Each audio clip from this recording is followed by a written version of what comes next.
Hello everyone, Kevin from TechSelect here, wishing you a happy new year and good riddance to 2020. I know it's been an incredibly long time since we had an update on the progress of the Commander X16, so I thought with the new year I would report some great news. The second prototype is officially working.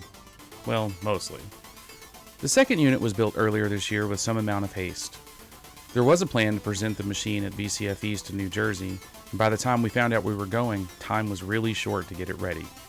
When all human activity stopped on Earth back in March, so too did BCF. Honestly, it was probably for the best that we didn't attend, as many changes incorporated into the board really weren't working that well. A lot was working, but we needed to put some more work into it before it was ready for prime time. To save a long story, over the next few months, I had a real struggle isolating the source of the issues. Months passed, and I really began to lose hope. I did work with a few folks via email, and we even sent a proto to another team member, but the gremlin remained well into December. It had been suggested to David that perhaps Adrian with Adrian's Digital Basement might be able to assist, so I asked him if he'd be interested in helping. He graciously agreed, and I sent him a prototype board. Like a bloodhound, Adrian jumped on the board, and literally within a few days, he found the source of the problem causing most of the issues. A few days later, the custom-built R37 kernel loaded on the system for the very first time. I simply cannot express my gratitude for Adrian's help.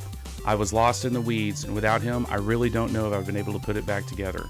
If you don't already watch it, check out his channel, Adrian's Digital Basement. Also, if you're in the grocery store and happen to run across some Haribo bears, grab a few bags and send them his way. The issues which we've isolated are being incorporated into another schematic now. Before we can run the next prototype, however, we will need to do some more tests with the kernel. Certain functions, such as the mouse and the IC port, have yet to be implemented, and we really want to test those before we run another board. I do anticipate that the next board will be really close to the final, but one more proto may have to be run before it's all over. While the design is simple, there are a lot of moving parts that we need to carefully test and consider before going into production. Enough about that. Now that the hardware is working, I really wanted to show some code made by the community over the last year or so. Sadly, I can't run everything due to some differences in the emulator and the actual hardware. Namely, the memory banking has changed for the better, but I can't really run anything which banks memory in the old way. It will be a simple change for programmers to make, but it just isn't incorporated at this point.